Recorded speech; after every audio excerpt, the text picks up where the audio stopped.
Assalamualaikum warahmatullahi wabarakatuh. Alhamdulillah amin. Wassalatu wassalamu ala asrafil anbiya wal mursalin sayyidina maulana Muhammadin wa ala alihi wa ashabihi ajmain. Amma ba'du. Alhamdulillah pada malam ini Allah berikan kita kesempatan dan waktu luang setelah sholat Isya. Mudah-mudahan kita bisa mendengarkan kajian dari Ustadz Agung Waspodo. Mudah-mudahan apa yang ilmu yang Ustadz Agung sampaikan dapat meresap dan juga dapat kita amalkan pada kehidupan sehari-hari. Pada malam ini kita berkesempatan untuk membahas mengenai dakwah Wali Songo ya. Tentu kita sudah banyak mendengar buat teman-teman sekalian, banyak mendengar mengenai strategi dakwah Wali Songo, bagaimana suksesan 9 wali itu dalam menyebarkan Islam di Jawa. Tentu strategi-strategi yang dilakukan oleh para wali tersebut yang mudah diterima. Mungkin itulah yang mungkin juga kita bisa lakukan di masyarakat modern saat ini. Kalau mengutip dari beberapa sejarah, mereka Wali Songo melakukan strategi dengan metode damai, kemudian ya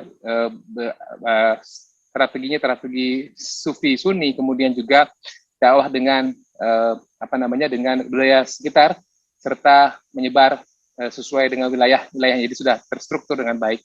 Nah, tanpa berpanjang kalam, Ustadz Agung nanti akan membahas lebih lanjut dan juga membahas isu-isu seputar Wali Songo dan juga bagaimana kiprah Syekh Siti Jenar juga. Pada Ustadz Agung dipersilakan, Kak. Mungkin nggak sampai Siti Jenar ya, karena bahannya saya bagi dua nih. Nggak cukup kalau di dalam satu time frame. Bismillahirrahmanirrahim. Assalamualaikum warahmatullahi wabarakatuh. Waalaikumsalam. Innal hamdalillah nahmaduhu wa nasta'inuhu wa nastahdi wa natubu ilaih wa na'udzu billahi min syururi anfusina wa sayyiati a'malina man yahdihillahu fala mudhillalah wa man yudlilhu fala hadiyalah. Asyhadu an la ilaha illallah wahdahu la syarikalah wa asyhadu anna Muhammadan abduhu wa rasuluhu la nabiyya ba'dah. Allahumma fassalli ala sayyidina Muhammad wa ala alihi wa ashabihi ajmain, amma ba'du. Alhamdulillah, pada malam hari ini kita bertemu dengan izin Allah Subhanahu wa taala. Mudah-mudahan pertemuan kita mendatangkan keberkahan di sisinya. Amin ya rabbal alamin. Hari ini kondisi saya tidak terlalu sehat, jadi mungkin ini singkat-singkat saja. Tadi sudah terpikir untuk meminta di postpone pertemuan malam ini, tetapi khawatir nanti sudah masuk bulan Ramadan, jadi pembahasan kita makin terulur lagi gitu ya. Tapi yang jelas ini bahan tentang Wali Songo ini kan lengkap di buku Historical Fact and Fiction yang kemarin saya sudah singgung, metodologi dan historiografinya itu sudah kita jelaskan dalam pertemuan sebelumnya. Kemudian bahannya itu saya bagi dua, jadi masuknya, terus sekilas masuknya, dan kemudian beberapa pendekatannya. Nanti di bagian kedua mungkin dalam pertemuan selanjutnya kita akan bahas sekitar permasalahan-permasalahan yang dihadapi atau tantangan-tantangan. Kemudian dekonstruksi pemikiran bahwa seolah-olah dakwah Wali Songo itu tidak selesai. Yang itu nanti akan saya coba jelaskan kekeliruan pandangan itu, sehingga seolah-olah seperti Clifford Geertz mengatakan adanya kaum santri, kaum abangan, ya itu bukan produk Wali Songo. Itu adalah produk nativisasi yang digulirkan kembali oleh Belanda dan orang-orang yang berpendidikan Belanda gitu, ketika menjelang akhir abad ke-19 dan awal abad ke-20. Ya, jadi seharusnya kita tidak lagi menisbatkan ini Wali Songo belum tuntas dakwahnya. Tidak, ya, itu sangat keliru. Karena di zaman dakwah Wali Songo itulah sudah sampai kepada puncak kekuasaan dan islamisasi, hatta di Jawa sekalipun. Jadi terbongkarnya kembali atau terurai kembali seolah-olah Islam ini kemudian menjadi barang sampingan itu setelah Belanda mengalahkan Diponegoro 1830, terjadi upaya besar-besaran untuk mencerabut kembali Islam dari sendi-sendi kehidupan, khususnya di Jawa. Ya, sehingga kemudian muncul apa namanya, masyarakat yang kemudian disebutkan sebagai masyarakat abangan. Jadi masyarakat abangan itu sudah selesai di zaman Wali Songo. Itu kira-kira highlight-nya. Jadi tolong nanti pertanyaannya jangan ke yang belum saya bahas. Kalau yang belum saya bahas, nanti jawabannya di pertemuan kedua aja. Kita fokus kepada silsilah dan kemudian masuknya Islam melalui para Wali Songo. Mungkin itu ya. Supaya clear nih ya yang di awal. Mungkin kalau yang datangnya setelah saya mulai, ya mungkin belum tahu, jadi nanti tinggal diingatkan saja. Baik, bismillahirrahmanirrahim. Saya share screen dulu. Jadi gambarnya seperti ini. Mungkin bisa disimak dulu sementara waktu, supaya saya jelaskan dulu nih. Ini 7 slide yang terkait dengan penyebarannya. Ya. Penyebarannya saya melakukan pendekatan infografik atau menggunakan peta supaya kita mendapatkan gambaran bahwa dahulu tidak ada dikotomi negara-negara dan sebagainya, itu belum ada. Jadi dulu ya ini adalah lahan dakwah semuanya, seluruhnya, tidak pernah dibedakan. Kita menggunakan istilah di Semenanjung Melayu, Filipina, Kamboja dan sebagainya, itu terminologi kini. Dulu hanya dikenal pulau-pulau saja dan kota-kota. Nah itu yang saya mau bahas di awal, baru kemudian, atau saya tadi berpikir, nah ini untuk yang berikut-berikutnya saya sudah siapkan template-templatenya. Kemudian tahapan-tahapan dakwah ini sebenarnya tadinya bagian dari kajian pertama, tapi nanti saya coba tekankan lagi sebelum mulai, baru kemudian kritik-kritik terhadap pandangan-pandangan orientalis, baik yang terindikasi memiliki agenda-agenda tertentu dalam memaparkan teorinya maupun yang ya memperluas cakrawala atau wawasan kita ya tentang seperti apa kedatangan Wali Songo di tengah masyarakat yang seperti apa. Gitu. Jadi mungkin untuk di awal ini saya cenderung coba jelaskan dulu tentang hal ini, ya, konsep dasar ini yang sebenarnya kelanjutan dari ini kan saya jadikan satu file saja supaya nggak terpisah-pisah.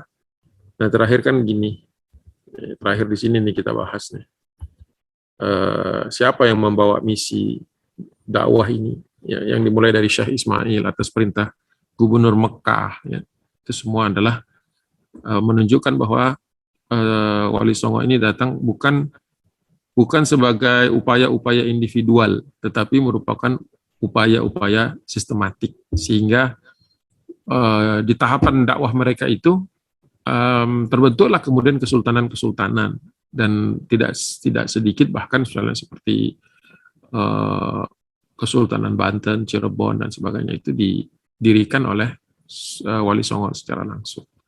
Jadi bukan hanya mereka sebagai pendakwahnya atau dai, tetapi mereka juga sebagai amir, ya, sebagai pemerintah. Itu gambarannya. Tadi saya mau pendekatan ini dulu, tetapi mungkin pendekatannya penjelasan tentang teoritisnya dulu sedikit tambahan saja.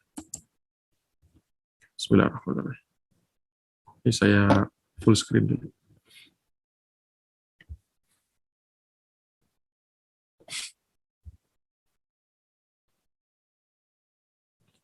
Ya, pertama tahapan dakwah itu persuasif, ya, atau bujukan. Karena pada waktu itu agama Hindu maupun Buddha cenderung elitis dan tidak dimiliki oleh masyarakat, kecuali sebatas kisah-kisah yang epik, ya, atau kisah-kisah yang memang banyak bercampur dengan mitos-mitos, ya, kemudian bercampur juga dengan romantisme, kisah-kisah masa lampau yang tidak semuanya historis. Jadi perlu disadari bahwa Hindu dan Buddha itu tidak pernah mengakar, walaupun beberapa bangunan di Jawa seperti candi-candi itu bukan menunjukkan suatu kondisi di mana agama itu kemudian memasyarakat, tapi lebih kepada tempat-tempat pemujaan yang dibangun oleh masyarakat menggunakan tenaga mereka, tapi bukan merupakan sumber dari kehidupan, ya. Jadi bukan menjadi cara hidup mereka. Itu perlu disadari. Yang kedua, tahapan dakwah itu melalui pernikahan dengan perempuan-perempuan pribumi Jadi para dai ini biasanya berangkat sendiri atau berangkat hanya dalam suatu gugus tugas atau suatu kelompok yang memang ditugaskan dari Mekah, Madinah, dari kota-kota lain. Tetapi mereka biasanya tidak membawa istri biasanya, ya, tidak membawa istri. Sehingga ketika mereka berdakwah dan ketika dakwah itu sudah diterima, baik itu sebagai suatu pandangan hidup sampai kemudian menjadi agama secara seutuhnya, menjadi sebuah way of life gitu ya, cara hidup, itu sudah memikat dan menarik bagi penguasa-penguasa yang waktu itu ada di Nusantara atau di arkipelago Melayu, ya, wilayah atau Asia Tenggara lah kalau mau netral penamaannya itu. Ya, jadi para pemimpin itu kemudian menikahkan putri-putri mereka. Ini saya belum sebutkan, tapi nanti di bagian yang keduanya atau di setelah selesai ini. Jadi ini konsepnya dulu, bahwa pernikahan itu dengan perempuan-perempuan pribumi yang kemudian masuk Islam dan dari kalangan elit keraton atau dari kerajaan, itu merupakan salah satu metode dakwah. Gitu. Pertama itu menunjukkan bahwa raja setempat itu menaruh kepercayaan, ya, kalau tidak nggak mungkin mereka menikahkan putri-putrinya. Dan yang kedua ini menunjukkan bahwa Islam sudah lebih dahulu mengakar, karena kalau baru datang tentu membutuhkan waktu untuk diterima. Jadi mereka sudah berdakwah secara kultural, bisa diterima oleh kehidupan masyarakat, terutama yang ada di pesisir karena lebih terbuka. Tapi lama-lama juga memang masuk ke dalam strata atau tatanan masyarakat, ya, baik itu yang di pesisir maupun di pedalaman. Sehingga kemudian muncul generasi baru yang ini nanti akan menjadi basis umat yang kemudian memperkuat kehidupan di daerah yang sudah terislamisasikan kerajaannya. Jadi ada pendekatan kultural, kemudian ada juga pendekatan struktural dari pemerintahan.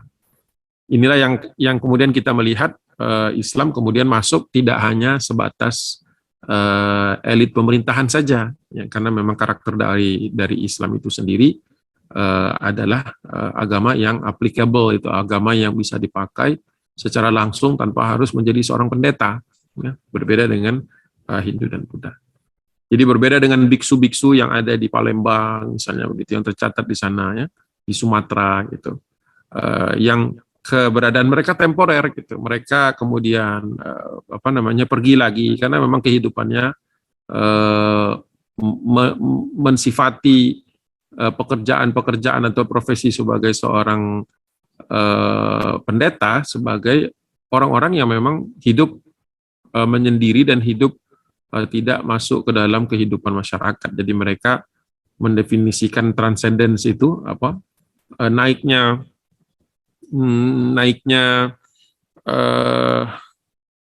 kemakrifatan lah katakan, atau kefahaman mereka tentang ketuhanan itu melalui kependetaan. Sedangkan dalam Islam tidak dikenal proses seperti itu.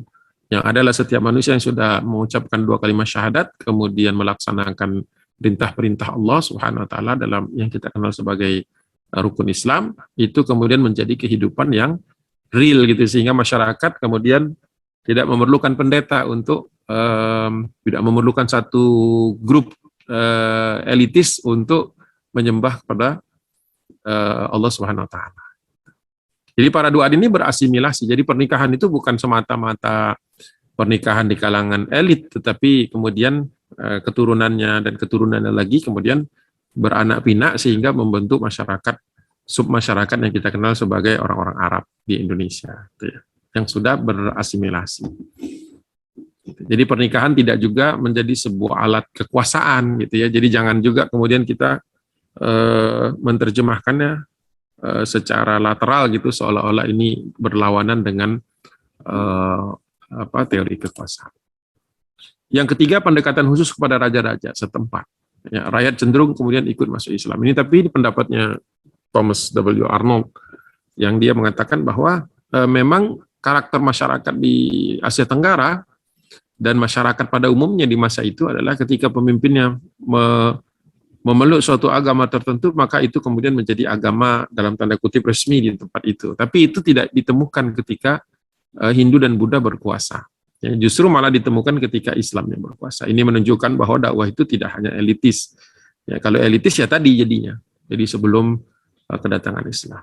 Jadi Islam membawa rasionalitas, sekaligus spiritualitas, dan intelektualisme di dalam kehidupan. Ini yang kemudian memikat. Jadi di level elit, mereka melihat Islam sebagai satu legitimasi atas kepemimpinan, karena pemimpin yang adil itu adalah mendapatkan jaminan surga.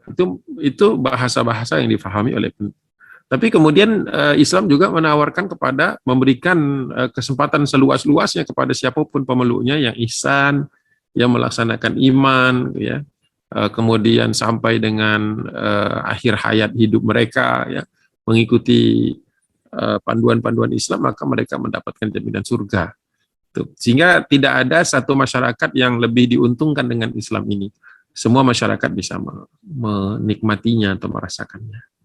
Jadi tidak hanya berguna bagi para raja, kalau menurut Profesor Muhammad Najib Al-Atas itu, tetapi juga aplikatif bagi masyarakat. Ini yang harus kita pahami perbedaannya. Sehingga Islam mengakar di Asia Tenggara atau di Nusantara.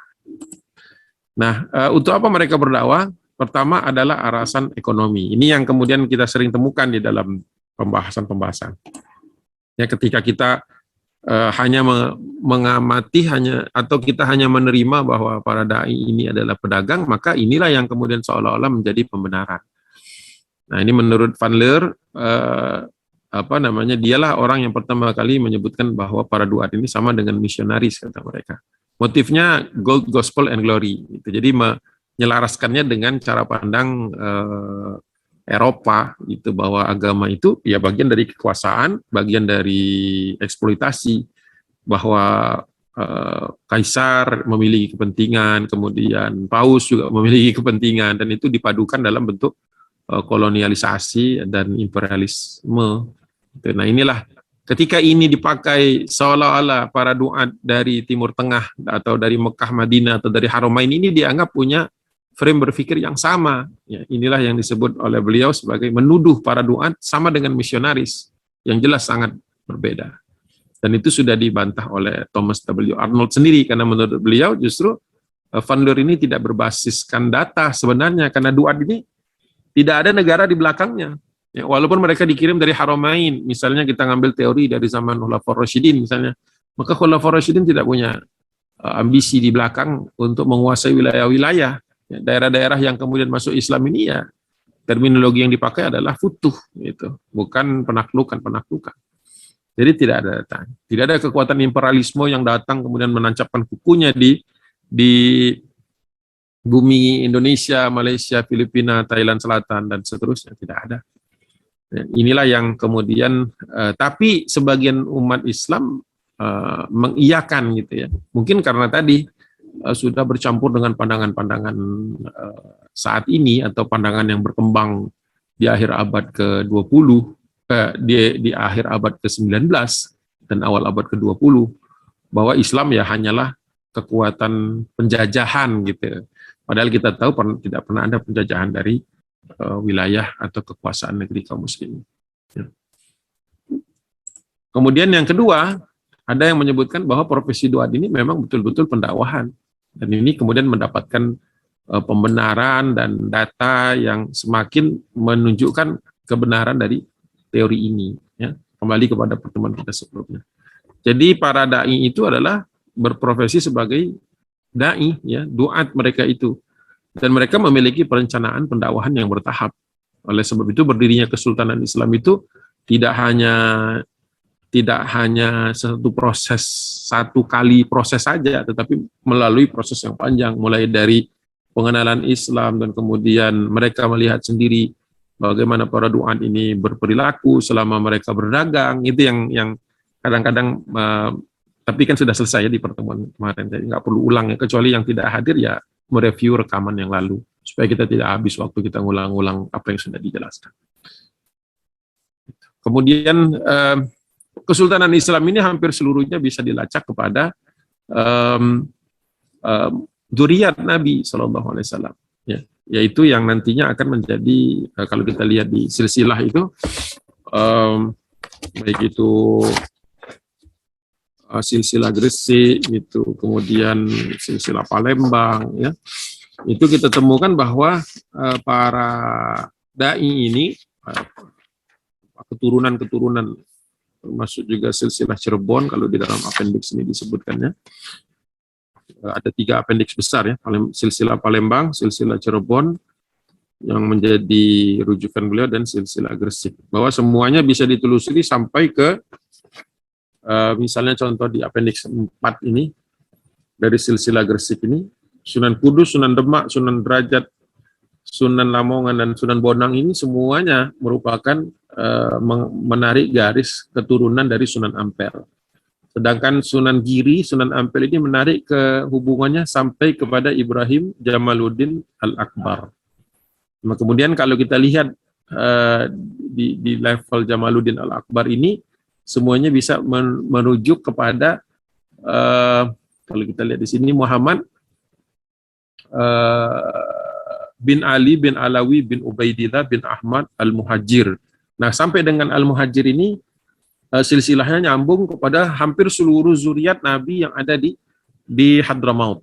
Kemudian ke atas lagi dari Muhajir ini, dari Ahmad Al-Muhajir ini Isa An-Najib, kemudian bin Muhammad An-Najib, bin Ali Al-Uraidi, bin Ja'far As-Sadiq, bin Muhammad Al-Bakir, bin Ali Zainal Abidin, bin Ibn Al-Husain, dan bin Ali bin Abi Thalib. Ini yang disebut dengan silsilah atau garis keturunan Sahib Marbat. Marbat sebuah kota di Hadramaut.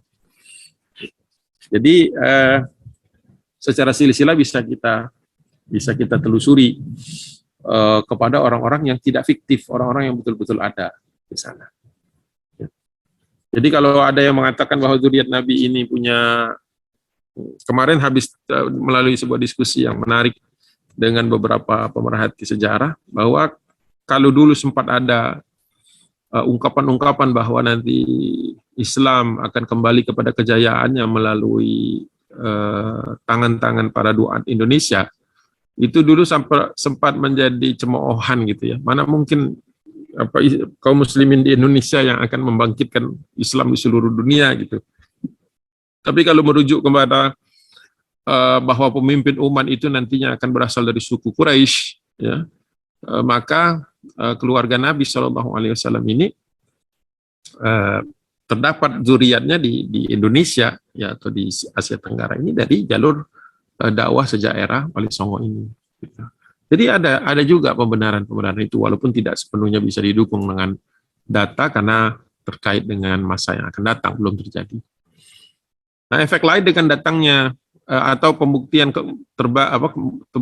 terbalik dari profesi duat bahwa ini terdapat perencanaan pendakwahan yang sistematik, itu adalah terangkatnya bahasa lokal ya, sehingga bahasa lokal yang kita kenal sebagai bahasa Melayu ini kemudian menggantikan atau bahkan menjadi lingua franca di Asia Tenggara, khususnya setelah datang Islam, setelah kemudian bahasa Melayu ini mengadopsi dan beradaptasi ya penggunaannya seiring dengan meningkatnya penggunaan istilah terminologi dalam Islam, khususnya dakwah Islam.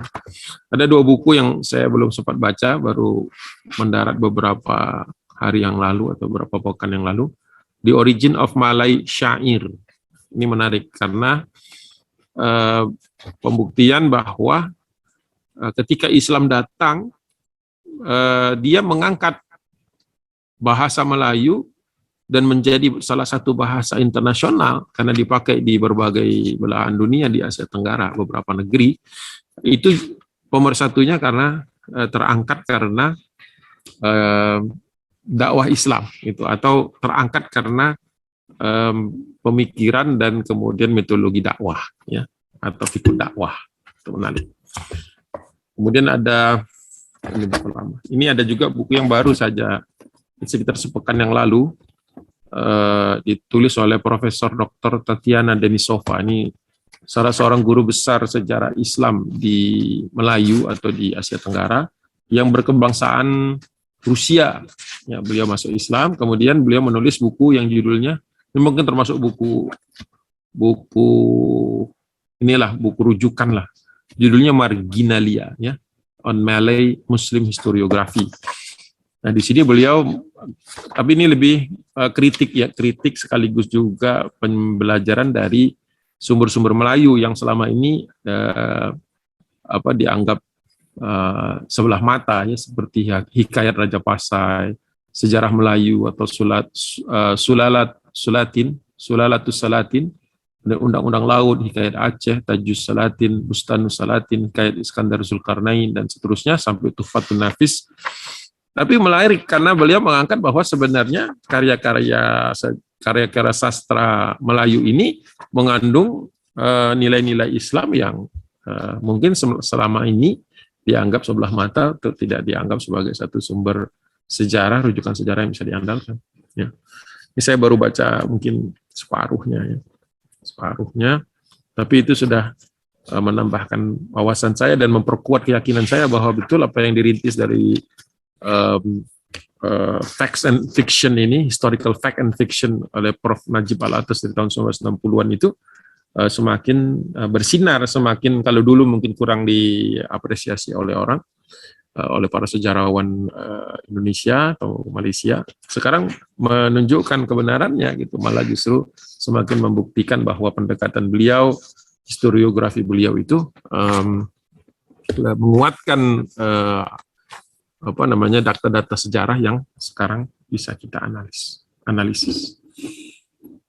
Jadi begitu. Nah, saya stop sharing dulu supaya bisa kita lihat sebentar lagi. Ini 2 frame berpikir, kemudian 2 slide, ya. Kemudian saya mau lanjutkan ke penyebarannya secara geografis. Sekarang saya share screen sekali lagi di slide 7 slide yang mudah-mudahan menjadi bahan baru, ya, bahan yang ingin saya sampaikan. Bismillahirrahmanirrahim. Sebentar saya full screen-kan dulu. Nah, catatan paling awal tentang pemukiman Arab ini terdapat di dalam catatan-catatan pelayar-pelayar dan sejarawan Cina. Ya. Mereka menyebut kota Sanfusi itu tahun 55 Hijriah atau 674. Mohon maaf kalau selisih 1-2 tahun itu, ya, karena saya menggunakan penanggalannya atau konversi penanggalan dari tahun Georgian ke tahun Hijri itu menggunakan pendekatan Fazlur Rahman, Syekh Fazlur Rahman, ya, yang beliau sudah memperhitungkan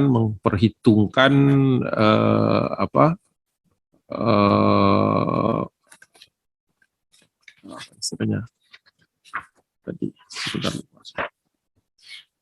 adanya setiap 32 tahun, ya, adanya kemajuan beberapa bulan gitu, atau ada penyesuaian antara tahun Hijri dengan tahun Masihiyah gitu, ya. Ada istilah yang mudah ungkap itu intercalation. Nah, ini dia nih. Ya. Intercalation. Ini satu disiplin ilmu tersendiri. Jadi intinya kalau misalnya berbeda beberapa tahun atau 1-2 tahun lah biasanya perbedaannya itu, ya, bisa dimaafkan karena aproksimasi lah pendekatan. Jadi nanti formatnya Hijriyah dulu, kemudian baru Masihiyah. Jadi kalau ada 2 tahun maka dibuat seperti ini. Jadi catatan paling awal tentang adanya pemukiman Arab yang tentu saja pada waktu itu harus diasumsikan Muslim, ya, karena pada saat itu seluruh wilayah Jazirah Arab itu sudah Muslim, dan non-Muslim, orang-orang Arab yang masih belum masuk Islam tidak berlayar, ya, karena pendorongan untuk menyebarkannya fantasyiru fil ard wabtaghu min fadlillah itu memang lebih kuat pada pelayar-pelayar Muslim atau kaum Muslimin. Kemudian catatan lain justru menarik, ya, karena mengambil tempat-tempat yang jauh yang mungkin agak jarang diangkat, ya. Tapi kemarin ini, belakangan ini sering kemudian menyibukkan pengamat-pengamat sejarah karena muncul anggapan seolah-olah Wali Songo itu datangnya dari Cina. Sempat viral ya kemarin itu. Ya ini tidak berdasarkan data yang kuat. Walaupun memang betul Islam sampai ke kanton. Ini catatan dari Al-Mas'udi. Biasanya saya sangat hati-hati menggunakan Mas'udi karena Al-Mas'udi ini cenderung Syi'i dalam pandangan-pandangan sejarah konflik dalam Islam. Tetapi bahwa dia merupakan seorang yang mencatat dan berlayar dan jauh jangkauannya, ya ini kita tetap manfaatkan. Ya, tapi tidak seluruh kesimpulannya itu bisa kita terima begitu saja. Wafat tahun 956. Nah, kalau tahunnya tidak saya garis bawah ini atau tidak saya buat garis miring, ini berarti tahun miladiyah saja.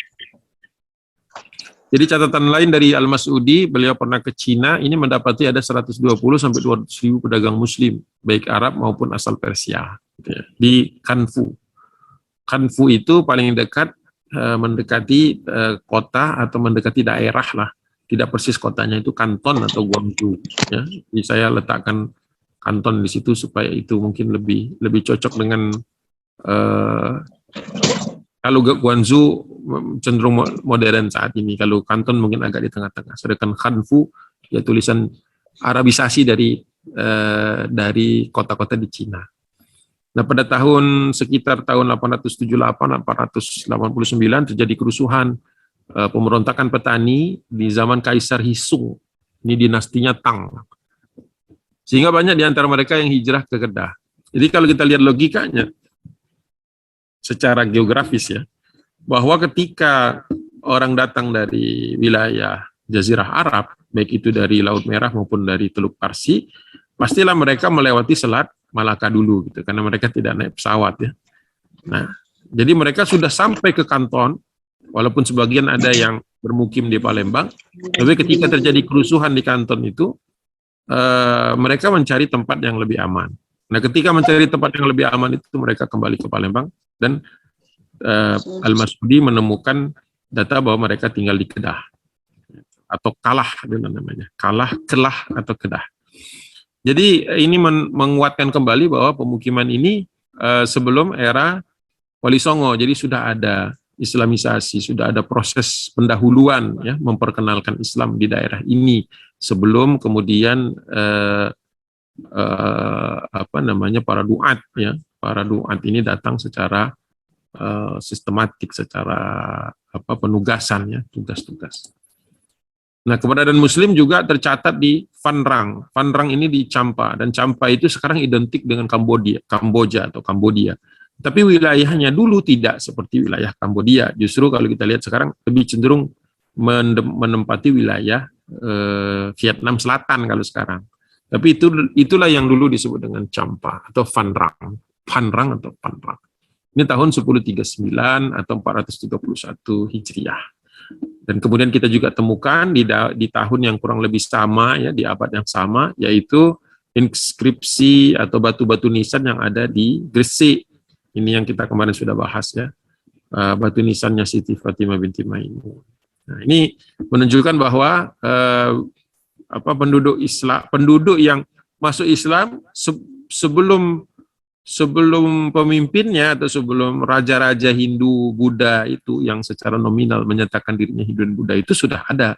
Ini menunjukkan bahwa Islam tadi melewati 3 fase kan, secara kultural, kemudian masuk ke elit pemerintahan, baru kemudian terjadi Islamisasi Islamisasi yang didukung oleh kekuasaan. Jadi ada 3 tahapan seperti yang tadi saya sudah bahas sebelumnya. Jadi ini bisa disebut sebagai trace atau bekas-bekas atau jejak-jejak ya, jejak-jejak Islam sebelum Wali Songo.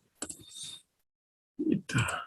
Oke, saya lanjutkan lagi bagian kedua. Ini Islam datang ke utara Pulau Sumatera lebih dahulu. Kalau tadi baru pendekatan pengenalan Islam kepada masyarakat secara umum, ya, belum sampai ke tahapan kemudian mendirikan pusat dakwah, pusat pendidikan, dan basis dakwah. Di mana mereka datang pertama kali? Di dalam Hikayat Raja-Raja Pasai menyebutkan bahwa kedatangan Islam pertama kali itu maksudnya pertama kali di sini, pertama kali sampai kemudian punya kekuatan lah, punya basis, gitu ya, bukan pertama gitu. Jadi perlu memahami konteks dari bahasa gitu ya. Jangan sampai nanti mengambil kesimpulan bahwa baru di abad ke-6 Hijriyah atau abad ke-12 nanti jadi muridnya Senokor Gronye. Ini udah clear ya pertemuan sebelumnya. Kali masih belum clear tentang kapan pertama kali masuknya, tolong menyimak kajian bulan lalu, kajian saya bulan lalu. Oke, jadi Hikayat Raja-Raja Pasai menyebutkan bahwa dai yang bernama Syekh Abdullah Arif ini langsung datang dari datang dari Haramain, ya, dari Mekah, ya, dari Jeddah kalau pelabuhannya. Dan beliau memiliki murid yang bernama Syekh Burhanuddin. Jadi ini pendahulunya sebelum Wali Songo, sebelum generasi Wali Songo. Satu generasi sebelum Wali Songo, kurang lebih. Ini Syekh Burhanuddin menyebarkan Islam bahkan sampai ke Pariaman. Walaupun mungkin belum ada kota Pariaman ya itu ya. Tapi inilah kira-kira wilayah sekitar situ. Ya. Samudra ada menyebutnya Samutra, tapi belum dikaitkan dengan Pasai. Belum dikaitkan dengan Pasai. Dan lokasinya ini sedekat-dekatnya karena saya tidak punya alat yang bisa pinpoint langsung, jadi ini kurang lebih lah, ya plus minus lah tempatnya itu. Tapi bisa dilihat bahwa dakwah itu melalui jalur timur, pesisir timur dari Pulau Sumatera. Nah, jadi jangan geografis ini secara intuitif kita bisa melihat bahwa kalau dakwah bisa sampai ke Kanton, sampai ke Vanrang, ya pasti lewat selat ini. Dan selat ini memang baik di Semenanjung Melayunya maupun di Sumateranya merupakan wilayah yang secara logis pasti pasti disinggahi. Jadi bukan berarti baru pertama kali dai mendarat di Sumatera maupun Pariaman, tapi inilah. Tapi ketika mereka kemudian menyisiri wilayah-wilayah di sebelah barat, bukan pantai timur, pantai barat Sumatera, ini mungkin yang selama ini jarang kita temukan karena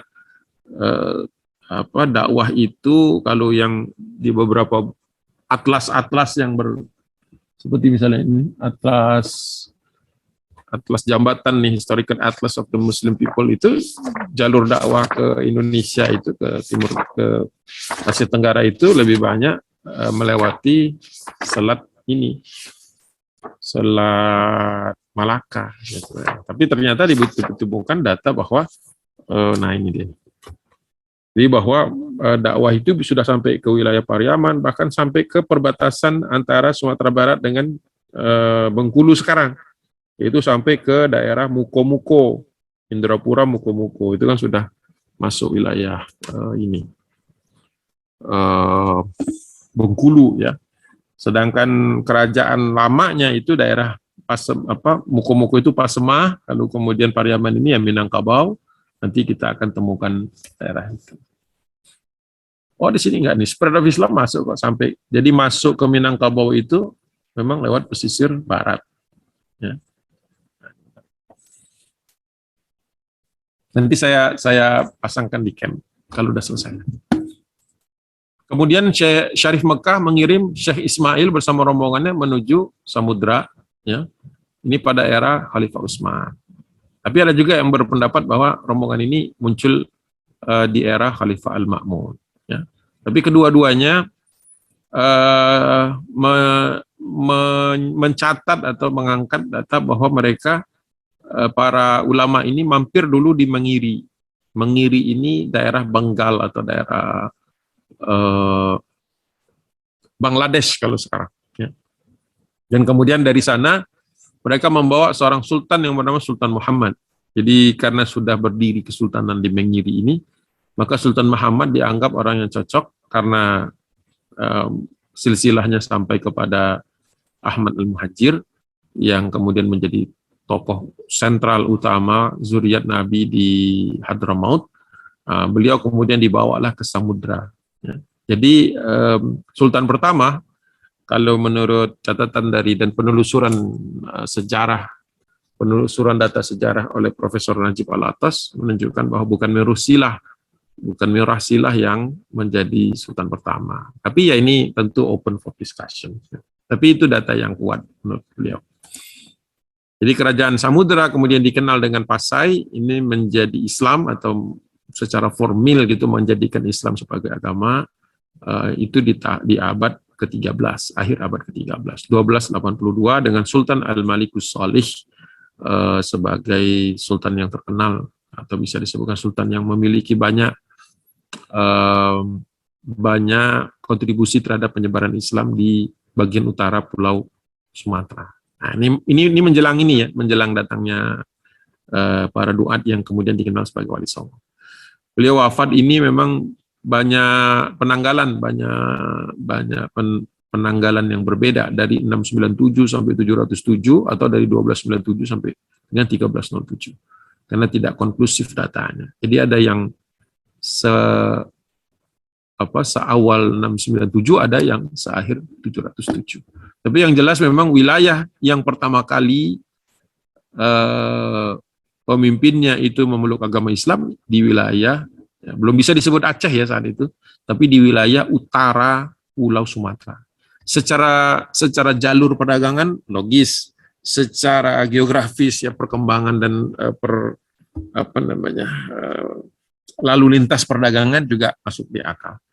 Ya, jadi sehingga wajar kalau kemudian tempat ini menjadi banyak nantinya menjadi persinggahan dari hampir seluruh Wali Songo itu singgah di Samudera atau di Pasai atau nanti di Malaka atau gabungan keduanya, dan keduanya menjadi tempat persinggahan ketika mereka kembali atau para duat ya atau murid-murid mereka hendak kembali untuk belajar agama langsung di Haramain. Ya, jadi wajar kalau Aceh kemudian mendapatkan julukan berandanya Mekah, gitu ya. Itu bisa difahami. Nah, kemudian muncul Melaka atau Malaka. Nah, batu nisan yang ditemukan di Kuala Berang atau Terengganu bertanggal 1302 atau 702 Hijriah. Dan ini menunjukkan bahwa pesisir Semenanjung Melayu atau Malaysia ini, pesisir timurnya juga sudah mengalami proses islamisasi. Kemudian ditemukan juga pola penanggalan dan pola batu nisan yang sama di Bud Datuk atau di Pulau Jolo, Kesultanan Sulu nantinya. Ini bertanggal 1310 ya, dan menunjukkan jalur perdagangan ke Cina. Jadi banyak di dalam penggalian arkeologi ditemukan di wilayah ini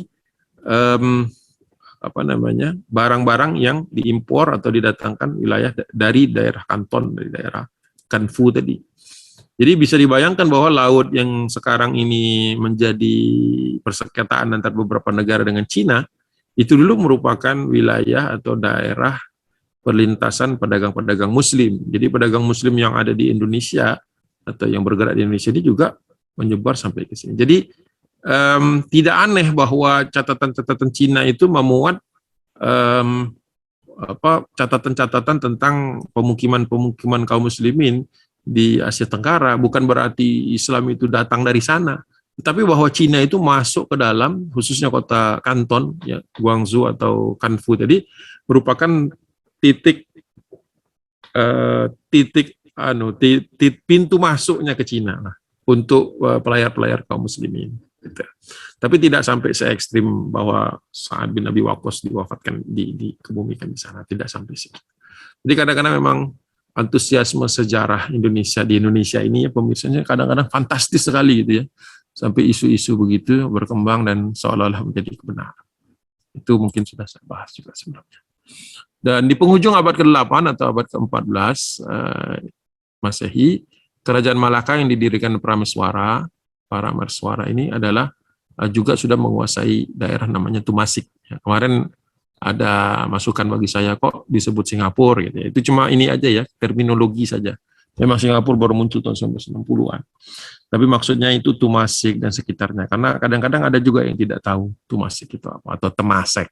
Ya, itu saja. Tapi terima kasih dapat masukan itu, menurut saya bagus juga. Jadi saya edit Singapura karena memang istilah yang baru.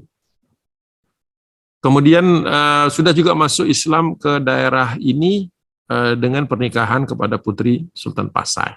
Jadi nanti Malaka kemudian berkembang menjadi satu pusat pembelajaran Islam dan pusat dakwah di wilayah ya, yang awal ya bersamaan dengan Pasai, dengan Samudera Pasai ini sebagai pusat atau titik pusat perkembangan Islam yang tidak bisa dipisahkan. Jadi memang perkembangan Islam di Indonesia dan di Malaysia dan di Brunei, kemudian Filipina dan lain sebagainya di Asia Tenggara ini memang satu kesatuan tersendiri, gitu ya. Sebenarnya potensi umat Islam di Asia Tenggara ini sangat besar. Sayangnya memang kita sekarang ini kan terbagi-bagi kepada kotak-kotak negara ini, sehingga terkadang kita malah justru curiga atau mungkin tidak berbaik sangka dengan saudara-saudara kita di yang lain di Asia Tenggara. Kemudian Pasai dan Malaka menjadi pusat pendidikan Islam serta titik awal penyebaran Islam. Betul, tadi sudah saya sebutkan. Nah, ini saya zoom in ke Sumatera bagian utara ini ya. Ini ada Provinsi Aceh kalau sekarang itu, sebagian besar Provinsi Sumatera Utara, kemudian di bawah sini Riau dan sedikit Sumatera Barat yang nampak ya. Walaupun sengaja batas-batas provinsi saya tidak tunjukkan, ini saya ambil dari Google Earth ya. Sengaja kota-kota besar sekarang, kemudian perbatasan dan sebagainya saya hilangkan. Karena itu nanti membingungkan kita, karena di zaman itu belum ada. Batasan-batasan itu belum ada. Nah, Pasai ini kemudian menjadi pusat pendidikan Islam pertama di Asia Tenggara pada masa Sultan Al-Malik Az-Zahir, cucu dari Al-Malik As-Salih yang tadi kita sebutkan. Nah, ini bisa kita temukan datanya dari kitab Ar-Rihlah Ibnu Battuta. Beliau pernah singgah di Pasai dalam perjalanannya mengelilingi dunia, katakanlah dunia beliau pada waktu itu, pada tahun 1345, 1346 atau kurang lebih 746 Hijriah. Dan beliau mengatakan bahwa Sultan Pasai ini senang menyelenggarakan perdebatan-perdebatan fikih. Itu mungkin maksud beliau adalah pertemuan para alim ulama ya dalam membahas hal-hal yang terkait dengan permasalahan-permasalahan pelaksanaan syariat. Jadi disebutkan oleh beliau perdebatan fikih. Kemudian senang menyebarkan Islam, senang membiayai, mendanai dan mendukung para duat ya untuk menyebarkan Islam di wilayahnya, sekaligus juga penyebaran di wilayah di luar daerahnya sendiri. Nah, ini yang disebutkan oleh beliau itu oleh catatan Battuta itu adalah wilayah Aru, sekitar kerajaan Aru yang sekarang ini kurang lebih sekitar Medan dan area sekitar Medan, kemudian Pedir ini daerah sekitar Pidi, kemudian Samudra, kemudian Lambri. Kalau Lambri ini di daerah sekitar Banda Aceh atau dulu sempat disebut juga Kutaraja. Nah, ini kemudian baru setelah wilayah-wilayah ini kemudian terislamkan ya masyarakatnya, barulah kemudian muncul istilah dan nantinya akan berkembang menjadi istilah Aceh. Jadi merupakan perpaduan dari wilayah-wilayah yang bervariasi, yang beragam. Makanya saya tidak menggunakan perbatasan modern ya, supaya tidak bingung kita. Wilayahnya itu seperti itu. Ya. Kemudian bagaimana dakwah ini sampai kepada masuknya Islam di Filipina dan Jawa, dan di sini kita mulai masuk ke dalam periode masa atau tahun di mana kita mengenal Sunan Gresik. Ya. Jadi Islam masuk ke Sulu, ya, terutama di Pulau Jolo, ini salah satu titik pusat dakwah di Filipina yang nantinya menyebar sampai ke Mindanao dan lain sebagainya. Bahkan ada satu buku perkembangan Islam di Filipina itu bahkan sampai ke Manila itu juga berupa kesultanan dulu. Tapi bukan di situ fokus saya, jadi saya tidak bahas mendalam atau tidak saya singgung bahkan. Jadi Islam masuk ke Sulu ini melalui dai yang bernama Syarif Aulia Karim Al-Makhdum. Al-Makhdum ini sebenarnya bukan nama, karena kalau di dalam buku Historical Fact and Fiction, Al-Makhdum ini seperti kita menggunakan istilah panembahan gitu, gelar-gelar, jadi dia berupa gelar-gelar. Ya. Jadi beliau menemukan bahwa Al-Makhdum itu tidak selalu identik dengan proper name, bukan nama dalam arti seperti agung gitu. Jadi bukan nama secara genealogis ya, bukan nama nasab, tetapi merupakan ini gelar. Ya, gelar. Nah, beliau itu kemudian menetap di Buansa, itu di Pulau Jolo, ya, atau di Kesultanan Sulu nantinya. Dan ini berasal dari Malaka. Kemudian dai yang bernama Said Abu Bakar juga datang dari Malaka ke Sulu dan menikahi anak Raja Buansa. Ini menunjukkan bahwa di Sulu ini sudah ada kesultanan dan rajanya pun sudah masuk Islam. Ya. Dan justru menarik ketika Raja Buansa ini berasal dari Minangkabau. Maka gelarnya di Sulu itu Raja Baginda. Jadi memang bahasa Melayu ini menjadi bahasa yang kemudian nanti menjadi bahasa pemersatu di wilayah Asia Tenggara, khususnya kesultanan-kesultanan Islam. Maka inilah yang kemudian menjadi cikal bakal kesultanan pertama di Sulu. Jadi Kesultanan Sulu, Filipina Selatan, kalau sekarang itu merupakan produk dakwah yang terstruktur, kemudian terencana, dan semuanya kembali ke Haramain, ya, ke Mekah, ke Syarif Kota Mekah. Tapi karena memang terlalu jauh ya, sampai saya sebenarnya dari menggunakan peta ini memotongnya persis, sebenarnya masih kelihatan Jazirah Arab di sebelah kiri ini. Di sebelah kiri ini masih kelihatan Jazirah Arab sebenarnya, untuk menggambarkan betapa jauhnya. Makanya kemudian Wali Songo memanfaatkan kota-kota dan pusat-pusat dakwah seperti Pasai dan Melaka ini untuk kemudian mengintensifkan pengislaman Pulau Jawa. Ingat dari tadi belum sama sekali disentuh kota-kota di Pulau Jawa. Ya, masih di sebelah utara kota Pulau Sumatera dan Palembang tadi. Ini berarti bukan Palembang, berarti sudah saya hapus dari peta ini, supaya tetap kita fokus bahwa di tahun-tahun ini daerah inilah yang kemudian menjadi pusat perhatian. Nah, dari mana nanti Sunan Gresik muncul di dakwah pertama di Pulau Jawa itu, yang kemudian artinya sudah mulai memiliki basis kemasyarakatan dan kemudian mulai masuk ke dalam, mulai dikenal dan mulai mempengaruhi pemerintahan itu di zaman Said Maulana Malik Ibrahim.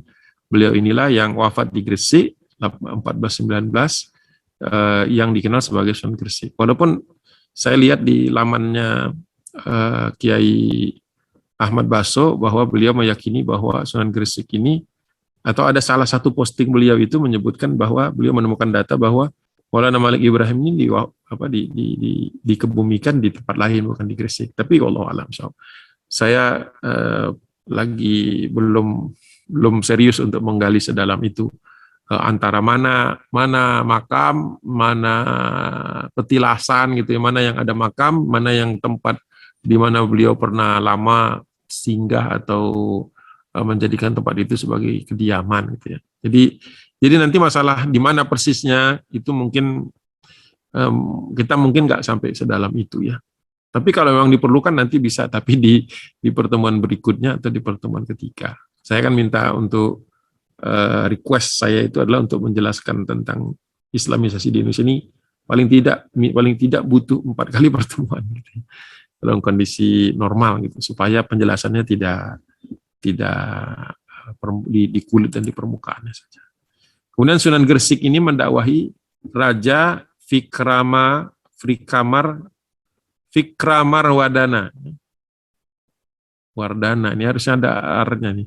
Fikramar Wardana. Ini Raja Majapahit di abad ke-14, akhir abad ke-14. Jadi Sunan Gresik waktu itu sudah mulai mengakses dan mulai masuk ke dakwah, itu sudah mulai masuk ke istana ya. Jadi dakwah tidak lagi dilakukan hanya di kalangan masyarakat atau di pasar ya, atau di daerah-daerah di pedalaman atau di pesisir, di desa-desa, tapi masuk ke kota. Jadi inilah salah satu capaian pertama bahwa Jawa kemudian menjadi salah satu fokus atau lirikan dakwah, karena memang penduduknya dari dulu adalah penduduk paling padat, jadi pulau yang paling padat di kepulauan atau di Asia Tenggara pada saat itu. Jadi memang penduduknya cukup banyak, dan ini merupakan salah satu tempat atau yang kemudian menjadi basis dakwah atau penyebaran dakwah oleh Wali Songo. Jadi yang pertama ini Sunan Gresik ya. Jadi abad ke-14 Masehi atau abad ke-8 sampai 9 Hijriah. Itu yang pertama. Kemudian kita lanjutkan lagi. Nah, ini saya zoom ini ya, wilayah Jawa bagian timur. Ya, saya tidak nyebutnya Jawa Timur karena belum ada. Nah, Said Maulana Ishak Pasai yang menjadi guru, jadi kembali wilayah Pasai dan Malaka menjadi tempat pilihan menyekolahkan anak-anak dari raja-raja yang sudah masuk Islam. Termasuk juga anak dari para wali Songo, wali yang 9 itu. Ya. Jadi Said Maulana Ishaq Pasai ini menjadi guru bagi anak Sunan Ampel yang bernama Raden Makhdum Ibrahim, yang kita kenal sebagai Sunan Bonang, serta anaknya sendiri, yaitu Raden Paku, atau dikenal sebagai Muhammad Ainul Yakin, atau Prabu Satmata, atau lebih terkenal dengan istilah Sunan Giri. Nah, ini generasi awal setelah Sunan Gresik tadi. Nah, bagaimana dakwah mereka? Raden Paku Sunan Giri ini anak dari Sunan Bonang dan dari pernikahannya dengan Putri Sekardadu, yaitu anak Raja Majapahit yang lahir di Belambangan. Kita tahu bahwa Majapahit ya, wilayah cukup sangat luas ya, lebih luas dari Sriwijaya yang sebelumnya cukup luas ya. Termasuk waktu itu Palembang secara nominal masih dipimpin oleh Gubernur Majapahit untuk wilayah Sumatera daerah selatan. Ya. Jadi di sini sudah mulai ada terobosan-terobosan. Jadi Sunan Giri anak dari Sunan Bonang yang menikah dengan Putri Majapahit. Jadi kalau dulu sempat ada, biasanya suka didaur ulang lagi tuh berita-berita hoax bahwa kerajaan atau Kesultanan Demak lah yang kemudian menjatuhkan Majapahit ya. Padahal Majapahit itu sendiri memang sudah limbung di tahun-tahun ini, sudah mulai limbung. Dan justru kedatangan para Dungan ini memberikan salah satu solusi bagi melemahnya kerajaan ini, gitu. Sehingga ketika dakwah itu sampai kepada mereka, penerimaan itu positif. Gitu. Tapi ya narasi-narasi yang berkembang seolah-olah kerajaan Islam atau dai Muslim ya dan sebagainya ini merupakan salah satu penyebab keruntuhan Majapahit, padahal raja-raja Majapahit di bagian awal atau akhir di bagian akhir ya, di era akhir keberadaannya ini justru menerima Islam. Jadi cara pandang seperti ini, interpretasi sejarah atau historiografi yang mengangkat seolah-olah Majapahit itu hancur karena Islam, itu kemudian baru dikembangkan lagi di abad ke-19, akhir abad ke-19, khususnya setelah Pangeran Diponegoro kalah di tahun 1830, tangkap dan kemudian dibuang. Mulailah kemudian proyek atau pendekatan untuk menghidupkan kembali kebanggaan akan masa-masa pra-Islam, ditumbuhkan kembali yang kita kenal sebagai nativisasi. Kemudian budaya-budaya leluhur ini kemudian diangkat lagi ya, yang sekarang menemukan istilahnya itu dengan kearifan lokal. Padahal kalau kita bicara secara murni kearifan lokal Jawa maupun Sumatera dan Kalimantan Sulawesi itu ya kearifan lokalnya itu Islam. Gitu. Bukan kearifan lokal itu berarti kepercayaan masyarakat sebelum datangnya Islam. Gitu. Wallahu a'lam. Kemudian setelah wafatnya Sunan Ampel, dakwah di Jawa bagian timur ini dilanjutkan oleh cucunya itu Sunan Giri. Jadi Sunan Giri lah yang kemudian meneruskan dakwah ini sehingga semakin memajukan posisi Ampel atau daerah sekitar Surabaya sekarang sebagai pusat dakwah Islam. Jadi setelah Pasai, Malaka muncul Ampel. Baru nanti muncul Demak sebagai kesultanan pertama atau Bintoro ya. Kemudian anak dari Sunan Ampel yang lain bernama Raden Qasim Sarifuddin juga berdakwah di daerah Lamongan. Ya, jadi ini wilayah timur tapi ke pedalaman ke arah daerah Madiun ya. Daerah pertengahan, daerah Ngawi, Madiun, perbatasan dengan Jawa Tengah sekarang.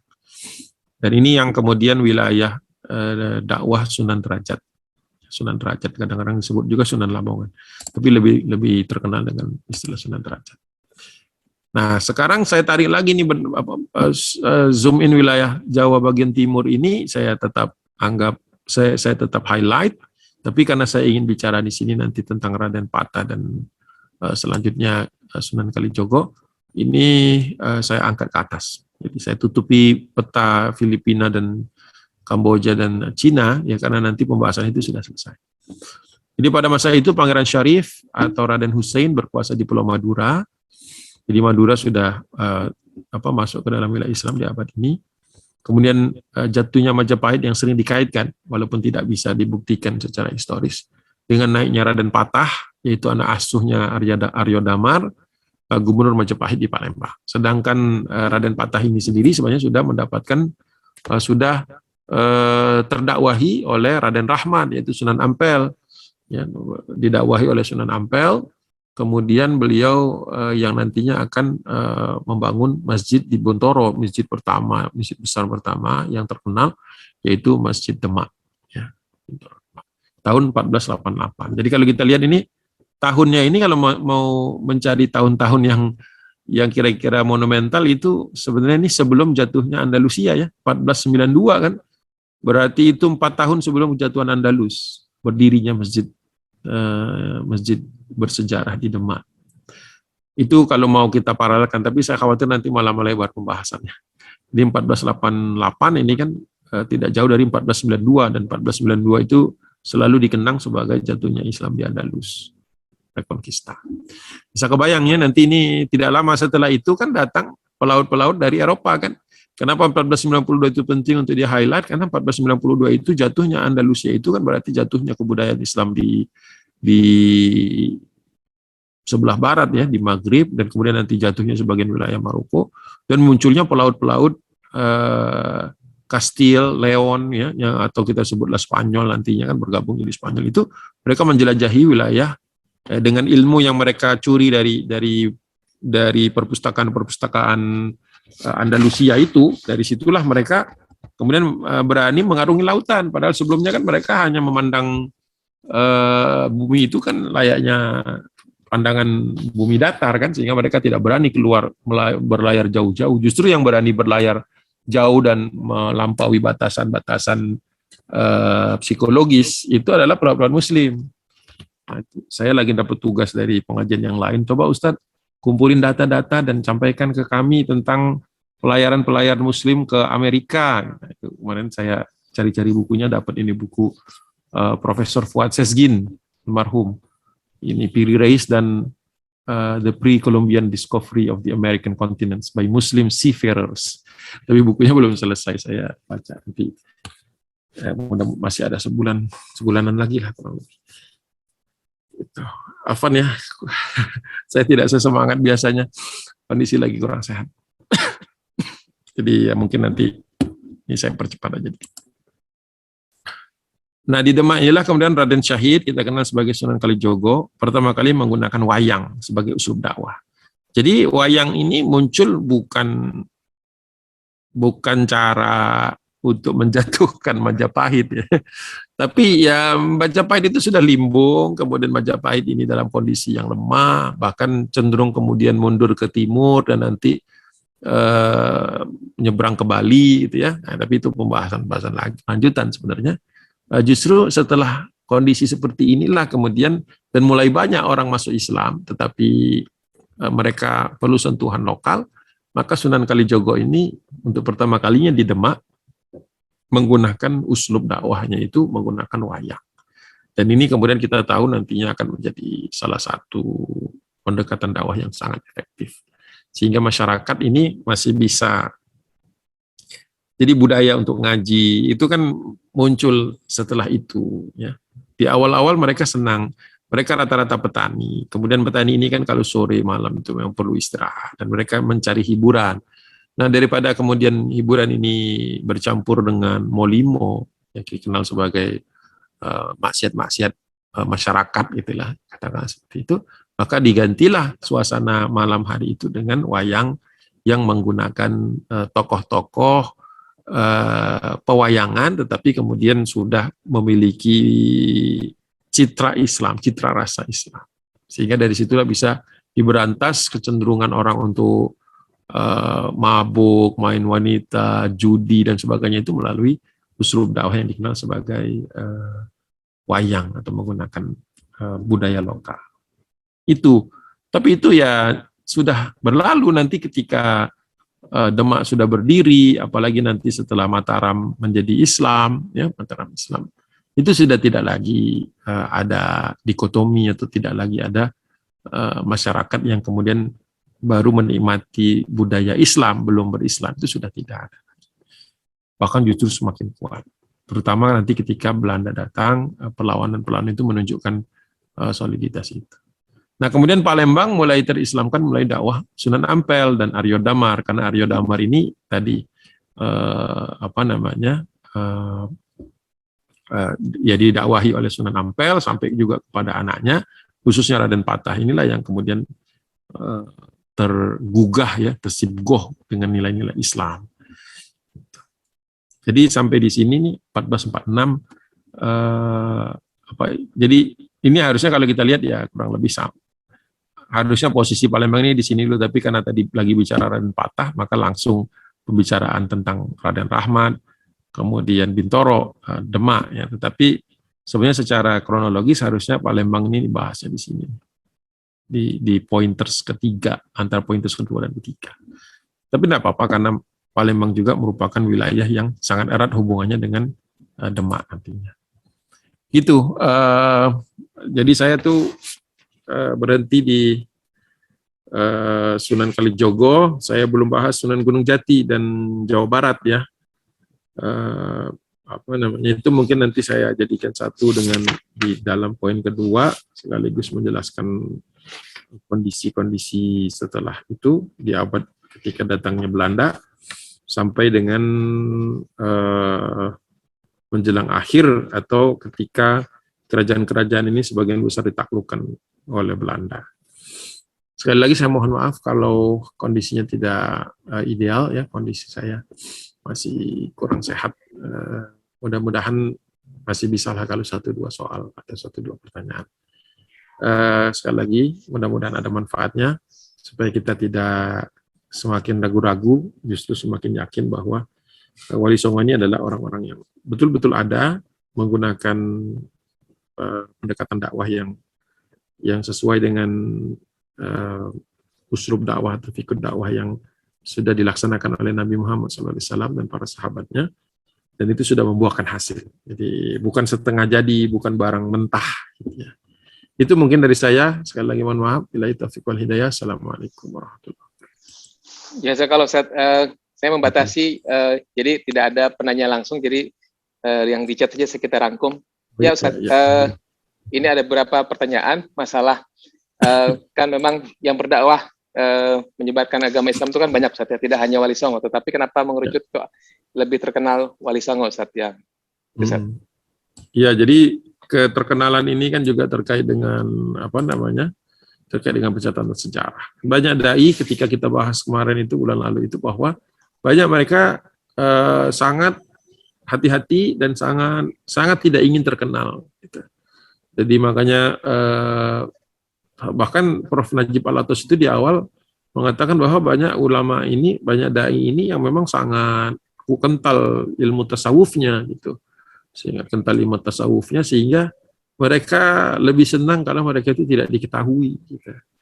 Nah, tetapi itu kan tahap awal dakwah ya. Tahap awal dakwah itu orang-orang muhsinin, orang-orang yang bahkan menggunakan nama-nama yang tidak bisa dicari sebenarnya siapa orangnya, karena menggunakan nama-nama kayak kalau sekarang itu istilahnya nama pena, gitu, nama-nama yang tidak merujuk kepada satu orang tertentu. Tapi ketika dakwah ini mulai masuk ke ruang lingkup kekuasaan, maka tidak bisa dihindari mereka itu jadi orang terkenal. Seandainya Wali Songo itu juga mau, mereka mengikuti para pendahulu mereka, ya para sayyid itu, ya kalau bisa nggak terkenal juga. Karena memang dalam Islam kan menjadi terkenal itu kan ada beban tersendiri. Tetapi pada akhirnya orang-orang soleh itu harus terkenal gitu. Makanya jadi karena Wali Songo yang kemudian lebih muncul, karena di zaman mereka lah kemudian kerajaan-kerajaan ini terislamkan, terutama di Jawa. Nah, tetapi Jawa ini juga tidak bisa melepaskan diri dari pusat dakwah di Pasai dan Malaka. Dan Pasai dan Malaka ini merupakan pintu ke Timur Tengah. Pintu kalau Timur Tengah mungkin kurang pas gitu ya ke Haromain ya ke Haromain. Kalau Timur Tengah kan istilah modern sudah. Gitu. Jadi bukan berarti yang lain tidak ada, tetapi yang lain memilih untuk di belakang atau namanya tidak terungkap. Gitu. Iya, Ustaz, dalam penyebarannya apakah memang Wali Songo ini menggunakan aliran tasawuf, Ustaz ya. Kemudian apakah memang kan ini bertahun-tahun, Ustaz. Tentu berdakwah itu kan perlu dana dan waktu, Ustaz ya. Nah, bagaimana, Ustaz, ininya? Aliran dananya, apakah mereka memang diberikan ada dana khusus begitu, Ustaz, ketika mereka berdakwah, atau seperti apa, Ustaz ya? Ya. Jadi Prof. Naja Alatas ini sudah menelusuri itu gitu ya. Makanya ada salah satu buku yang lain yang mungkin belum saya angkat sama sekali, itu some aspects of Sufism as understood and practiced among Malays and among Muslim in Southeast Asia.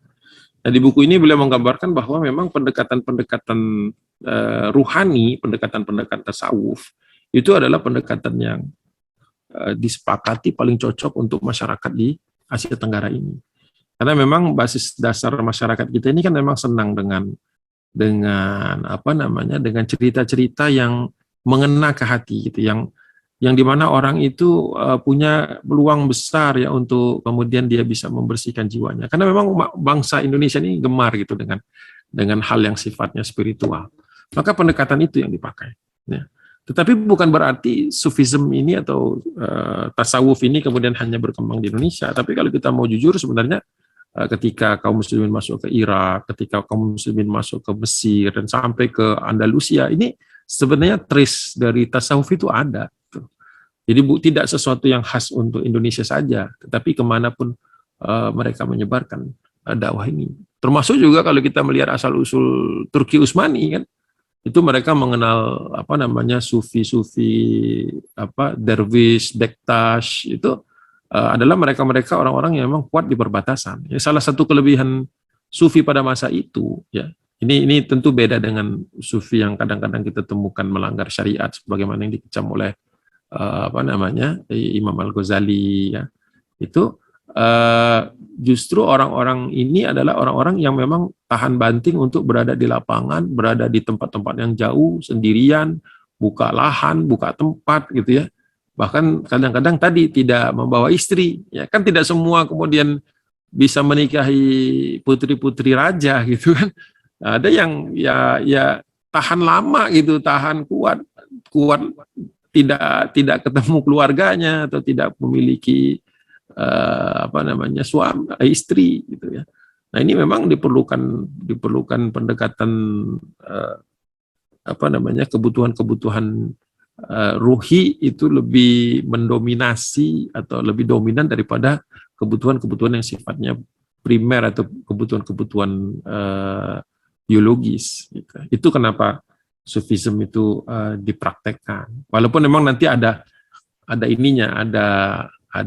eksesnya ya ketika kita bahas tadi sesi tijenar dan sebagainya. Tapi itu jangan sekarang. Jadi cukup menggambarkan bahwa pendekatan itu menjadi pendekatan pilihan. Allah. Mengenai kantong-kantong non-Muslim seperti kayak di Toba atau di Bali, kemudian juga di Kalimantan, misalnya, itu apakah memang dakwah itu tidak menyebar ke sana, ataukah ada perubahan dalam sepanjang sejarah? Memang kan wilayah yang pertama kali didakwah itu memang secara logis ya, memang wilayah pesisir, karena tidak mungkin masuk ke pedalaman kecuali pesisir sudah selesai. Tetapi memang di zaman Wali Songo sebenarnya, setelah Wali Songo dakwah itu masuk ke wilayah pedalaman. Jadi tercatat dakwah misalnya seperti di Bali, ya bahkan bukan hanya di Bali sebenarnya, ke pedalaman Papua itu juga dakwah sudah ada. Di bagian kedua nanti kita akan sampai. Saya sudah buat highlight itu tentang Sultan Zainal Abidin Bacan itu ya, bagaimana beliau berdakwah sampai bahkan ke wilayah yang sekarang kita kenal sebagai Nugini, Papua Nugini. Jadi sebenarnya dakwah itu tidak hanya berhenti di tempat-tempat yang populer gitu. Maka mereka masuk ke pedalaman gitu, masuk bahkan ke Bali sekalipun. Bali itu kan sudah mengenal dakwah Islam sejak lama. Nah, kenapa kemudian tidak dominan, tidak mayoritas? Karena para duat juga menghormati, ada penolakan dari raja-raja. Nah, ketika raja-raja menolak, ya kan tidak semua raja menerima seperti raja-raja terakhir Majapahit, ya, atau wilayah-wilayah Sulu, Palembang dan sebagainya tidak langsung menerima. Maka dakwah ini disampaikan kan la ikraha fid din, tidak ada pemaksaan agar mereka masuk Islam. Maka daerah-daerah yang sama sekali tidak menerima, elitnya tidak menerima, maka dakwah hanya dilaksanakan untuk masyarakat. Maka kemudian jumlahnya tidak banyak, karena memang patronase itu masih tinggi. Ya, makanya dakwah ketika berhasil di tingkat elit, kemudian masyarakat ini mengikuti secara berduyun-duyun. Jadi ketika rajanya tidak, maka dakwah ini ya hanya sektoral. Makanya kemudian di Bali itu hanya di daerah Singaraja, hanya di daerah-daerah tertentu saja yang memang dekat dengan pesisir, dan kemudian dakwah berhasil di sana. Bahkan ada kesepakatan bahwa daerah-daerah yang memang mayoritas Muslim di Bali itu kemudian dihormati oleh raja-raja Bali. Jadi hubungan antara kaum muslimin Bali dengan dengan elit Hindunya itu tidak pernah dalam posisi tegang. Ya, tidak pernah dalam posisi tegang, selalu dalam posisi yang harmonis. Ya. Tapi memang ya kembalilah banyak orang yang tidak menginginkan hubungan yang harmonis ini kan. Kemudian dicarilah celah-celah itu, apalagi ketika Belanda datang. Nah, Belanda memang punya kepentingan untuk mengadu dan membenturkan antara anak bangsa. Gitu. Jadi ya di zaman itulah nanti di bagian kedua kita akan bahas proyek-proyeknya Snokkergronje, Van Leer gitu, Vandenberg itu memang mereka bernafsu, bahkan data data tentang harmonisnya hubungan antara kerajaan Hindu dan elit kerajaan Hindu dengan masyarakat Muslim di Bali itu kemudian tidak diangkat, karena harmonis itu tidak menguntungkan untuk penjajahan. Gitu. Nah, ketika kita hanya baca narasi dari Belanda, maka kemudian yang masuk di dalam alam pikiran kita adalah bahwa di sana terjadi konflik, padahal konfliknya tidak ada. jadi begitu. Bahkan raja-raja Bali mengandalkan pedagang-pedagang Muslim untuk mendatangkan barang-barang yang mereka tidak miliki di Bali. Jadi hubungannya sangat baik gitu, bahkan untuk suatu tempat yang mungkin sekarang tidak identik dengan pulau atau identik dengan Pulau Dewata, sebenarnya dakwah itu sudah jalan, bahkan diperbolehkan, diizinkan oleh raja. Itu berarti hubungannya baik. Kalau tidak kan pasti sudah habis, punah, ya, dibabat habis kalau misalnya emang terjadi permusuhan di antara mereka. Dan itu pola itu terjadi juga di komunitas Dayak. Nah, kalau Karo itu memang Batak pedalaman, itu Toba itu memang termasuk daerah yang sampai dengan menjelang datangnya Belanda itu memang belum sampai gitu, karena resistensi cukup tinggi gitu, dan daerah itu memang seperti terskip gitu. Ini mungkin kecelakaan sejarah atau qadarullah gitu ya. Jadi wilayah pesisir semuanya beres dari Aceh sampai Lampung. Kalau Lampung kan masuknya dari Banten nanti. Jadi dakwah itu berhenti di Palembang. Gitu. Jadi orang Palembang nggak sukses berdakwah di Lampung, tapi orang Banten berhasil di Lampung. Gitu. Jadi nanti prosesnya ke Cirebon, ke Demak dulu, Demak ke Cirebon, Cirebon ke Banten, baru masuk ke Lampung. Gitu. Makanya Lampung di Sumatera itu termasuk yang the last. Gitu. Jadi sudah selesai sampai ke sini, banyak kesulitan baru. Jadi memang dinamikanya itu wilayah-wilayah terpencil ya di pedalaman itu kemudian menjadi sasaran misionaris kan, karena mereka untuk berdakwah di kampung-kampung Islam ya itu nggak berhasil, nggak sukses. Jadi makanya mereka menempuh jalur ke pedalaman, ke suku-suku yang terasing ini, termasuk Dayak, termasuk Nias, termasuk Nias, ya memang ada pulau-pulau yang terskip ya. Ini bukan berarti tidak tersentuh, tetapi memang akhirnya kan begitu mungkin penerimaan tidak positif atau tidak maju, maka bergeraklah ke pulau yang lain, bergerak ke pulau lain. Itu menunjukkan bahwa tidak ada conquest. Kalau penaklukan pasti harus beres dulu dong sebelum maju gitu kan. Nah gitu. Itu justru menjadi bukti. Gitu. Prof. Atas mengatakan adanya kantong-kantong non-Muslim di wilayah-wilayah mayoritas Muslim itu bukti bahwa tidak ada pemaksaan. Kalau prosesnya itu pemaksaan, maka bersih itu semua, nggak perlu lama. Kalau dengan pedang itu selesai dari awal, nggak perlu ada Bali, nggak perlu ada apa. Justru dengan kenapa Bali tidak Islam, tapi Lomboknya Islam, gitu kan? Terus kemudian Mataramnya Islam, Pulau Mataram, gitu kan? Nah, itu menunjukkan bahwa ya udah sudah disampaikan, mereka memilih tidak dan tidak ada pemaksaan untuk itu. itu. Jadi kita jangan, ini kan cara pandang yang kadang-kadang diputar balikkan karena kita tidak mengerti metodologinya dan tidak mengerti pendekatannya. Jadi kita mikir, oh iya juga ya. Nah gitu, padahal bukan oh iya juga. Oh justru itu gitu. Oh justru itu datanya. Allahu a'lam bishawab. Ustaz, Afwan, dalam konteks penyebaran kan tentu memerlukan media Ustaz ya, seperti bahasa. Apakah penyebaran yang dilakukan Wali Songo itu langsung ataukah mereka menggunakan seperti dakwahnya Rasulullah? Jadi dia bikin halaqah-halaqah, kemudian dari situ murid-muridnya baru ke masyarakat, Ustaz. Yang pertama, yang kedua, Ustaz, ini hubungannya sebenarnya dengan nantinya ke kejawen, Ustaz ya. Afwan, ini lewat sedikit.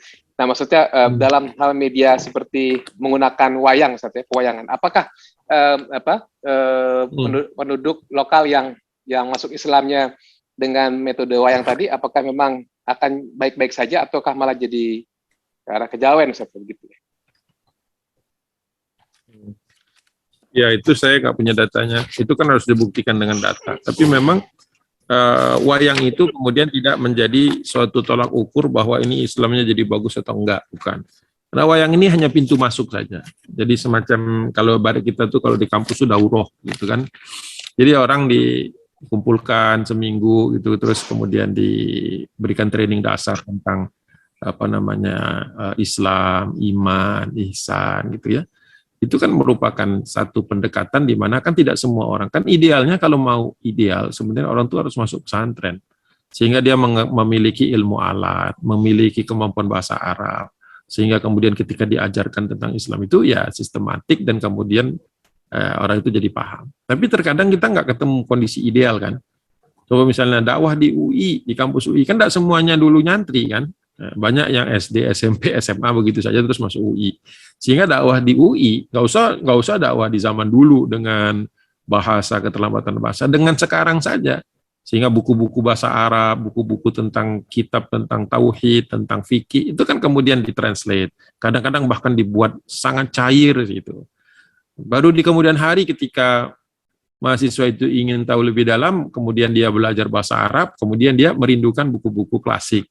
Padahal dulu para murabinya, para pengajarnya itu sudah membreakdown itu, menyederhanakannya sehingga bisa diterima. Tapi kadang-kadang yang kayak gini nggak puas gitu, malah nggak puas, kepengen yang aslinya. Jadi kurang lebih seperti itu. Nah kalau terkait dengan penggunaan penggunaan bahasa, kemarin itu saya ikut satu pelatihan singkat lah sebenarnya. Bahwa Wali Songo itu menggunakan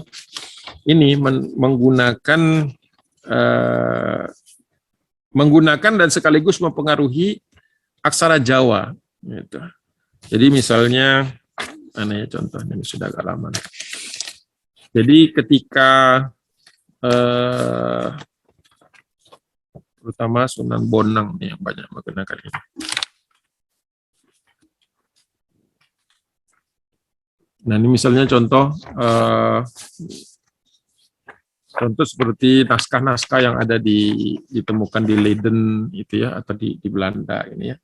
Ini menggunakan huruf-huruf Jawa kuno, tapi kalau kita baca justru di bagian-bagian awal itu mengajarkan tentang syahadat, kemudian dibuka dengan basmalah, dan bahkan sebagian dari naskah-naskah Jawa kuno yang menggunakan basmalah itu polanya tetap dipakai untuk pencatatan perkembangan Hindu di Bali. Jadi beliau Kiai Haji Ahmad Basso itu beliau menampilkan bahwa ini naskah-naskah yang kita temukan di Bali, yang masih dipreservasi di Bali, bahkan dihidupkan di Bali. Ketika di Jawa orang sudah tidak belajar lagi Hono Coroko, di Bali masih menggunakan huruf-huruf aksara lama itu. Dan di naskah-naskah Bali justru di semua bagian atasnya, di semua pembukaannya itu, pupuhnya itu, menggunakan basmalah semua. Bismillahirrahmanirrahim, tapi ceritanya cerita Hindu. Bismillahirrahmanirrahim, cerita-cerita Hindu. Atau cerita-cerita tentang Mahabharata dan seterusnya. Itu menunjukkan bahwa dakwah Wali Songo sangat lentur dan luas. Gitu. Jadi ketika orang-orang masih terbiasa dengan bahasa Jawa kuno, maka bahasa itu dijadikan salah satu wahana untuk menyampaikan dakwah. Sehingga nanti repot ketika ketemu yang tidak ada di dalam aksara Jawa, maka kemudian para dai lah yang kemudian memberikan tambahan-tambahan bunyi, popet dan sebagainya itu supaya bunyi huruf-huruf yang nggak bisa merepresentasikan huruf ain muncullah gitu.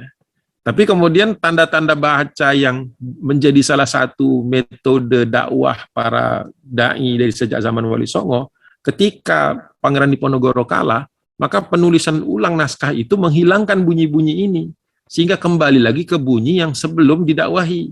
Makanya kita sekarang masih suka menemukan Ngar-Rahman Ngar-Rahim, bukan Ar-Rahman Ar-Rahim, atau bentuk-bentuk pelafalan yang dalam tanda kutip disebut ini pelafalan orang Jawa, padahal di zaman Wali Songo itu sudah diperbaiki, sudah ditambahkan, sudah dilakukan editing atau penambahan-penambahan bahasa atau bunyi sehingga tidak lagi bersuara sehingga memungkinkan bunyinya itu mengikuti kaidah tajwid gitu. Tapi itu semuanya dihilangkan. Beliau buktikan itu. Beliau termasuk peneliti yang menurut saya sangat, walaupun beberapa pandangannya saya tidak sepakat, tapi ketika beliau meneliti naskah-naskah kuno ini, katakan bahwa ini ketika masih ditulis sebelum disalin oleh orang Belanda. Nah, ini naskah yang setelah disalin sama orang Belanda. Kenapa dihilangkan? Ya. Sehingga kemudian bunyi itu kembali ke awalnya sebelum dakwah Islam datang. Nah, ini menunjukkan bahwa ya Belanda sendiri melakukan upaya-upaya mencerabut apa-apa yang sudah menjadi kaidah-kaidah bahkan dalam membaca Honocoroko. Nah, itu butuh waktu kita untuk memahami itu. Ya, jadi kita nggak bisa buru-buru. Saya sampai berapa pekan gitu ya ikut pelatihan beliau untuk membaca kembali, walaupun ayah saya orang Jawa. Tapi kan di Sumatera nggak diajarkan baca begini. Ya dulu di Palembang nggak diajarkan, dan di rumah juga hanya bahasa Jawa biasa, bukan kemudian kromo inggil dan tidak membaca naskah gitu ya, apalagi naskah-naskah yang ditulis abad 14 gitu. Nah, menariknya bahwa upaya-upaya untuk mencerabut kembali apa yang sudah didakwahkan di zaman Wali Songo ini ternyata justru menjadi bukti bahwa dulu dakwah itu sudah paripurna, sudah selesai. Ya. Tapi karena kekalahan kita di abad ke-19, ya itu semua dihidupkan kembali, dimunculkan kembali. Wallahu a'lam. Ya, saya kalau atas ilmunya, ya, teman-teman sekalian, tadi sudah Ustadz Agung Wasbodo sudah menyampaikan jadi mengenai sejarah tentang Wali Songo. Nanti ini part 1 ya.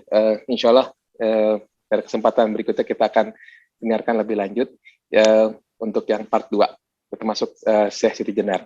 Dan teman-teman sekalian, jadi Wali Songo ini merupakan contoh ulama yang menyebarkan agama Islam dan menjadi simbol suksesnya penyebaran yang tentu dengan strategi yang cukup baik dengan metode damai, kemudian juga mengakulturasikan budaya lokal dan budaya Islam, serta menerapkan metode sufi, tentu bukan sufi yang seperti saat ini kita pahami. Kemudian juga dengan metode dakwah seperti metode dengan cara yang strategik yang membuat rakyat tertarik seperti wayang dan sebagainya. Dan tentu memang seperti layaknya ya manusia berencana, tetapi Allah yang menentukan. Karena untuk penyebarannya tentu wilayah-wilayah dakwah ada wilayah-wilayah yang tidak bisa dijangkau, dan itulah juga menunjukkan bahwa bukan penyebaran agama ini bukanlah menaklukkan konquer ya, jadi memang berdasarkan sukarela ya. Kemudian juga tersebar tersebut secara lisan dan juga menggunakan metode dan bahasa yang untuk dipahami. Demikian Iwan Fillah dan Ahwat rahimakumullah, mudah-mudahan bermanfaat apa yang disampaikan. Sekali lagi terima kasih, jazakallah khair Ustadz atas pencerahannya. Mudah-mudahan kita bertemu lagi di waktu berikutnya dengan ya part 2 Ustadz, termasuk Siti Jenar. Jazakallah Ustadz. Kita tutup dengan doa kafaratul majelis. Sebelumnya boleh Ustaz pimpin doa sejenak Ustaz. Baik, wa iyyakum. Bismillahirrahmanirrahim. Alhamdulillahirabbil alamin, hamdan na'imin, hamdan syakirin, hamdan thayyiban mubarakan katsiran, hamdan yuwafi ni'amahu wa yukafi mazidah. Ya Rabbana lakal hamdu kama yanbaghi li jalalika al-karim wa adimi sultanik. Wassalatu wassalamu ala asrafil anbiya'i wal mursalin wa ala alihi wa ashabihi ajma'in. Allahumma ighfir lil muslimina wal muslimat wal mu'minina wal mu'minat al ahya'i minhum wal amwat innaka samii'un qarib mujibud da'wat ya qadim ya hajat. Allahumma ighfir lana wa li walidina warhamhum kama rabbawna shighara. Rabbana la tuzigh qulubana ba'da idh hadaytana wa hab lana min ladunka rahmah innaka antal wahhab. Rabbana zalamna anfusana wa illam taghfir lana wa tarhamna lanakunanna minal khasirin. Rabbana atina fid dunya hasanah wa fil akhirati hasanah wa qina adzabannar. Subhana rabbika rabbil izzati amma yasifun wa salamun alal mursalin walhamdulillahi rabbil alamin. Amin. Jazakallahu Ustaz Afwan. atas ilmunya. Mari kita tutup dengan baca doa kafaratul majelis. Subhanakallahumma bihamdika asyhadu an la ilaha illa anta astaghfiruka wa atubu ilaik. Mudah-mudahan cepat sehat Ustaz. Ya, bila taufik hidayah, salam. Ya, bila taufik hidayah, assalamualaikum warahmatullahi wabarakatuh.